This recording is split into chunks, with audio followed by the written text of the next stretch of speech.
On today's video, Broncos coach Nathaniel Hackett gets hacked.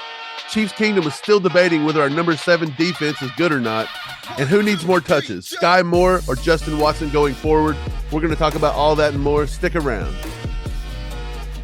So before the Chiefs were competing for Super Bowls every year, nothing would have made Chiefs Kingdom more happy than Denver being in shambles like they are right now. And they just fired their head coach, Nathaniel Hackett, 15 games into the season, and it might have been too late to fire him, actually. So, Mike, what do you think about this? It's kind of hilarious. It's beyond hilarious. We were all the way back in the offseason laughing at Denver because they thought signing Russell Wilson to a long term before he ever played a snap. Even the trade for Russell Wilson, dude, we were dogging them. They were all over everything we did, talking about how they were going to destroy us and our time in the West was over. This is hilarious. Nathaniel Hackett fired after only 15 games. As you said, he could have been fired after week 2. Matter of fact, week 1, he made a horrible decision to kick a field goal rather than putting it in Russell Wilson's hands. In hindsight, maybe he knew something we didn't if he didn't want to give it to Russell Wilson. Russell Wilson, by the way, 51-14, Denver gets crushed by the lowly Rams on Christmas. Imagine waking up in Denver with that Christmas gift. And then Russell Wilson with a QBR of 3.6. You didn't hear that wrong. 3.6. Hey, you know what the greatest thing about this whole thing is? Not only did they get beat by like 45 points or something crazy, and Russell Wilson had a 3 QBR, they were fighting on the sidelines. It was just completely embarrassing for Denver altogether. But they fired Hackett, but they can't do anything about Wilson. If they cut Wilson, they have $107 million of dead cap just from cutting him. They really screwed themselves. It's great, and I love it. Dude, how is their GM? I think his name's Patton. How's that guy not been fired? Like, he should be out the door. But apparently they're saying he's safe. I think the CEO, Greg something, Penis. I don't know what his name is, but he sucks. And apparently he thinks that Patton is a great GM, even though Patton is now traded for Russ horribly, hired Nathaniel Hackett over Matt Eberflus in Chicago, who's actually looked pretty good. I think he hired him over the Vikings head coach this year that's done really well. They've made horrible blunders. And then to go ahead and extend Russell Wilson before he even takes a snap based off of just his Subway commercial alone, I would have never, give that guy a contract extension. What's the coach's name in Miami? I feel like he would have been a better fit for Denver because he was a Shanahan disciple, and that made sense. And he ended up in Miami. They really dropped the ball. Yeah, I don't know if they had a chance at McDaniel, but they really dropped the ball.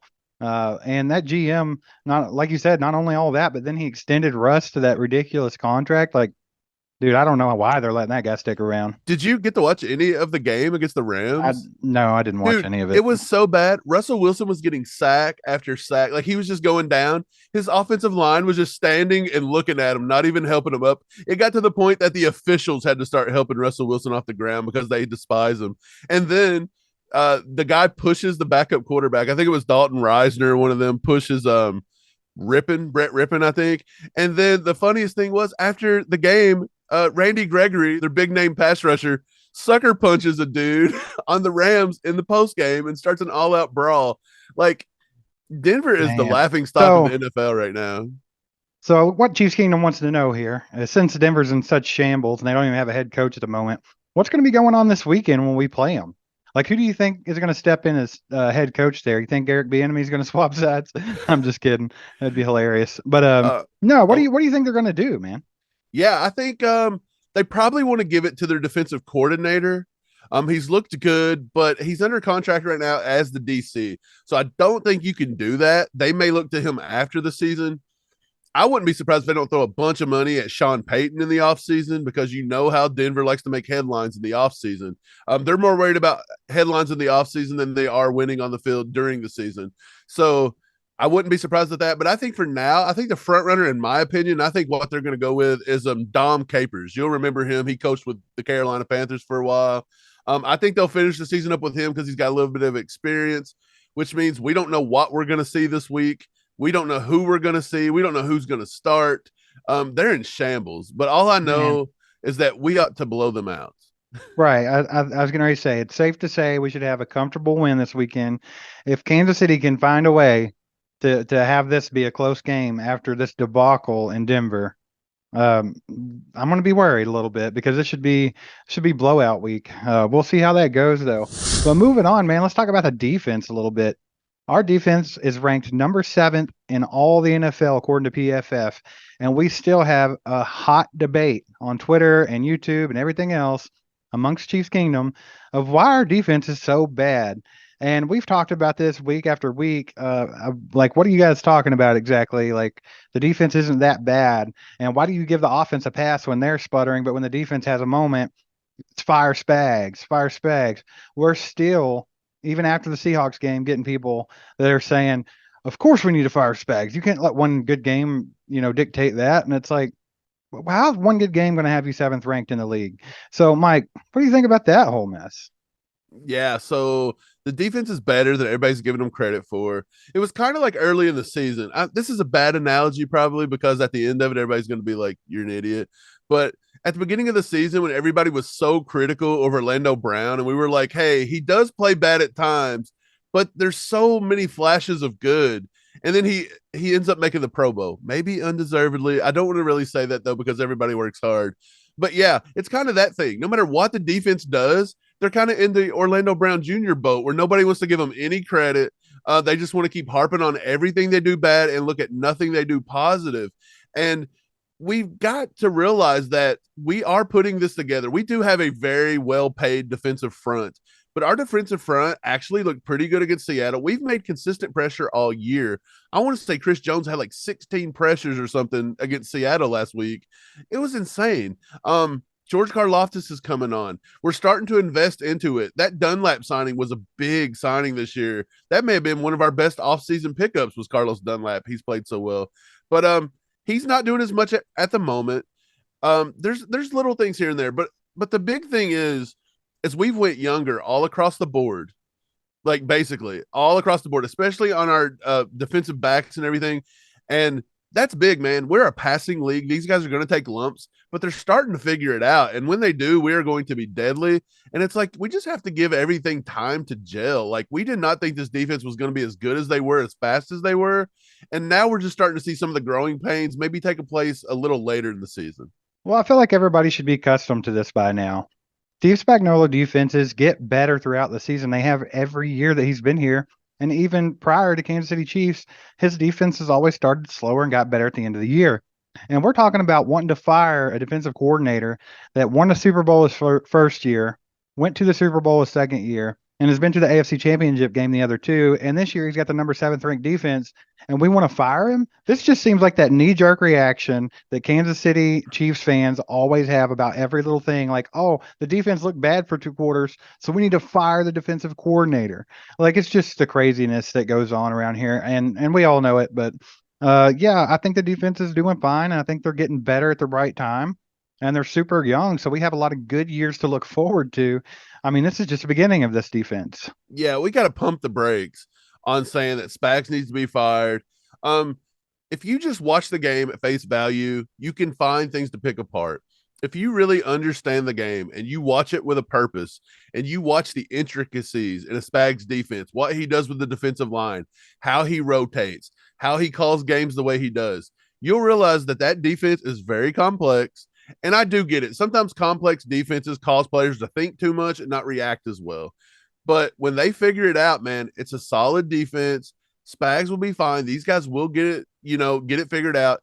And I read an article today with Frank Clark, and he's just talking about the process of Carl Loftus and everybody and how he's going to the huddle and telling these young guys on the back end, like, hey, man, make your mistakes now because when you get to be 8 years in the league like me, he's like, you're going to be helping the rookies yourself. And he's like, make the mistakes while you're young and get over it. Have a short memory. And he's exactly right, man. But fans do not have short memories. Like we're still worried about, the 2007 Chiefs that sucked or whatever. And we're scared to death it's going to creep back in. And I just don't think we can be like that, man. We got to let these guys develop. We're young. Man, and hats off to Frank Clark, dude. Who would have thought that he was going to come in this year and take over a veteran role like he has and just be a leader on that team? Which, I mean, he's always been kind of a leader in that get pumped up and let's win this thing kind of way in the playoffs. But it's a totally different ball game now. Like he's taking accountability for when he's not playing well. He's helping the young guys and he's playing great. He's looked great the last few weeks. So hopefully he has another good playoff run.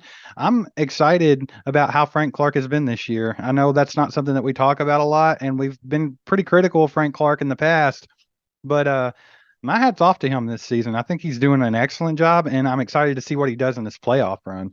I totally agree. I think Frank Clark looks good. It's going to be a crazy offseason trying to figure out whether or not he's going to be back in Kansas City. There's going to be a lot of debate, and the way he's played this year, both sides have an argument. We'll see. But speaking of young guys, let's move on. Skyy Moore has still not been able to make a impact on this offense as of yet. And we've seen Justin Watson just last week, a couple key drops in certain situations.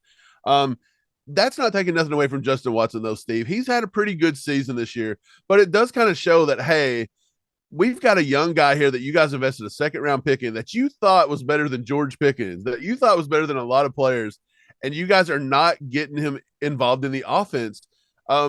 Another thing, we think he's good enough to have the ball in his hands on special teams to a fault, but yet we can't design plays to get this guy the ball in the offense. It is beyond me. But my question to you is going forward, Steve, should we get Skyy Moore more involved in the offense or keep relying on Justin Watson? Who should get more snaps going forward, do you think? Skyy Moore. I don't even think it's a debate in my opinion. Justin Watson has been good at times, but then he's been really bad at times. If you look at the Seattle game, it kind of goes both ways. There's a reason why Justin Watson's been in this league for years now, and he's not exactly relied upon. Like, we got him off free agency. Tom Brady didn't even care to have him on Tampa Bay. So there's reasons there. I'm not saying that he's bad, and I think that Patrick Mahomes and him developed somewhat of a good chemistry together because Patrick does throw him the ball with confidence. So I mean, I'm not trying to knock Justin Watson at all here, but Skyy Moore does have a special talent, and I think that Skyy Moore will be a good receiver in this league. But we've got to get him involved. I know Andy don't like to get the rookies that involved when it comes to wide receivers. They always take some time. But this guy, he's got it, man. Like, I mean, he catches the ball when you throw it to him. He runs good routes. He's super quick and fast in space. He can get open. I mean, it's just the list goes on. Skyy Moore offers you a lot more than Justin Watson. So, I mean, I think you got to go ahead and get him involved, and it could be a huge surprise for you come playoff time what this kid can do. And I just want to bring this up. I saw something on Facebook in one of the Chiefs groups. I can't remember which one, but I was literally laughing at how crazy some of our fans can get.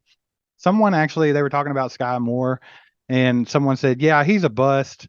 He just can't play. He's not good, and that's why he's not doing anything, and he won't be here next year. And I was like, what? What do you mean he won't be here next year? Like, we're going to cut our second round pick because we didn't give him a chance to play? This dude's playing for peanuts right now for the next 4 years. So Skyy Moore will be around, people. Rest assured. But my thing is, I feel like Andy and Brett Veach do things with a purpose. I believe there's always something behind what they're doing, why they're doing it. I started thinking, I was like, maybe with Mecole Hardman being injured and Kadarius Toney kind of fighting that hamstring over the past few weeks, I felt like this was a way to see if Justin Watson could maybe step in, be that target for Patrick Mahomes that we kind of thought he could be all the way back in camp. He looked really impressive. I thought maybe this was his coming out party, his audition. There it is. I'll spit it out in a minute. His audition. And I don't feel like he's kind of accepted it as well as maybe he could. So maybe his future going forward in Kansas City is up for debate, but I think maybe they were allowing him to audition for that role. And I think they kind of know Skyy's going to be around. He don't have to audition for anything. So I think maybe they were using all these injuries to maybe see, and that's why we've been going to Justin Watson more over the past few weeks. They kind of allowed Justin Watson to take that role to Skyy Moore because Skyy Moore's future here is pretty certain, barring him doing something crazy like Kareem Hunt-esque. But other than that, yeah, I believe Justin Watson was in the audition phase, and I like Justin Watson, man. Don't get me wrong, but he's lacking in a certain few areas, but the best of luck to him. I hope he turns it around the next few games, though, to be honest. I like Justin Watson. All right, moving on. We have a couple of tweets we want to delete here because they're just that ridiculous. We actually got one from a guy named Jeff Bell. It's at for whom J Bell toes on Twitter. He left a tweet that said, now that it's pretty safe, Patrick Mahomes won't be breaking any NFL records in 2022. It's time to talk about giving the MVP to the guy who beat him head to head and is 2 wins from the number 1 seed in the AFC with a weird, creepy picture of Josh Allen. Mike, take it away. Hey, I don't know who this guy is. I don't care to know who this guy is. This tweet was obviously just to poke at the Chiefs fan base, and it did a pretty good job. I've seen it all over my Twitter feed today. You cannot be serious. You can't say because Josh Allen beat Patrick Mahomes head to head because of a total team win that Josh Allen is the MVP. Right, because that puts Matt Ryan into the conversation. Let's get Tyson on this MVP conversation. That puts Matt Ryan into the conversation. Everybody beat Matt Ryan this year, but Patrick Mahomes, I think. So that puts everybody back in the conversation in the entire NFL. I think maybe we should just give it to Baker Mayfield. I mean, he's revived his career. He might win comeback player of the year because of that. But anyways, Jeff Bell, you know what you should do? Delete that shit. Yeah, and we have one more tweet we got to get rid of, and that's from one of our own in Chiefs Kingdom. That is Matt Lane at Matty_KCSN on Twitter. He actually put a tweet out that was dogging on Nick Bolton during the Seattle game. When your mic can get bodied 5 yards off the line of scrimmage on a quarterback sneak. Man, this is just a classic case of read the room here. Like, this guy has 17 tackles in this game. He just got snubbed for Pro Bowl. He's our best defender if you want to go, toe to toe, just across the board. Nick Bolton has been an absolute beast and an excellent draft pick. He puts his all into it every game. And we're going to put this tweet out because we just have no idea what's going on in the world. Just no idea. Right. I'm with you. If you take Chris Jones out of the equation, he's our best defender by far. Right. I feel like Matt Lane, is that his name? I feel like this guy just gets on Twitter and just tries to hate on Nick Bolton for the fun. I feel like at this point it's a joke. It's got to be a joke. This guy works for KC Sports Network. This has to be a joke. I'm convinced. If it's not a joke, I don't understand it. There's like a handful of people on Chiefs Twitter that get on there and are always constantly hating on Nick Bolton. It's like they got a little club going. It makes no sense. Like, I actually retweeted that with a quote that said Nick Bolton hate is probably the dumbest thing about Chiefs Kingdom. Like, how in the world anybody can critique this man and call him trash and he's not good and constantly on him? Like, you obviously don't care about what's going on in the field. You have like a personal vendetta or something. Like, we didn't pick who you wanted to pick when we drafted him or something like that, and you can't get over it. I don't know, man. It just doesn't make any sense. And I think it is one of the dumbest things in Chiefs Kingdom. So with that being said, Matt Lane. Delete that shit. So I wish we had more time to talk about the Spags debate because that's the one that really gets me. It just makes no sense to me. I think people being crazy. But we did get to talk about it more in our instant reactions from the Seattle Seahawks game. I'll put that video up right now. Make sure to click that. Get in the comments. Let us know what you think. Hit that like button. Hit that subscribe button. And hit the bell. And we'll be back tomorrow with a lot more stuff on the upcoming Broncos game, Chiefs Kingdom. So take it easy. Peace. There goes a sight from my soul.